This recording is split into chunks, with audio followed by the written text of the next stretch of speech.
All right. And sir, on this pre-holiday week, I know you also wanted to touch on, and we wanted to touch on with you, the importance of faith in our lives. But I especially wanted to ask you about the anti-Semitism that we have seen, the terrible attack in Australia on Bondi Beach. There's also, frankly, a rift in the Republican Party that has, especially among MAGA supporters, that has seen some of those supporters platforming people who hold incredibly deeply anti-Semitic views. What do you say to people on the right about the dangers of anti-Semitism? I say the same thing I say to people on the right, left, or people that aren't politically engaged at all. Anti-Semitism is wrong. The First Amendment protects your right to say any dumb thing, but it doesn't change that it's not a dumb thing. And for these groups of folks that are calling themselves the new right, they are actually quoting an old wrong.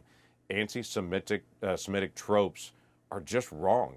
It violates our basic structure of who we are as Americans, that we want all people to be able to rise. This goes back to 1790 in a conversation with George Washington, the new president, with a Jewish congregation in Rhode Island, where George Washington promised that the United States will always be a place that will protect the rights of Jewish individuals to be able to thrive here.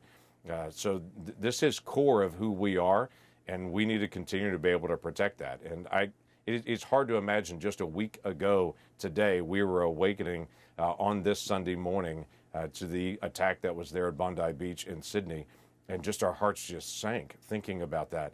But we've also seen attacks in Pittsburgh here. We've seen attacks in Boulder, Colorado here, where individuals that were just standing up for Israel or standing up for their right to be Jewish were attacked. And in Colorado, we're set on fire. We've got to be able to turn down the rhetoric and to be able to speak out clearly for every individual to have the right to be able to live their faith, practice their faith, change their faith, or have no faith at all. That is a core American principle.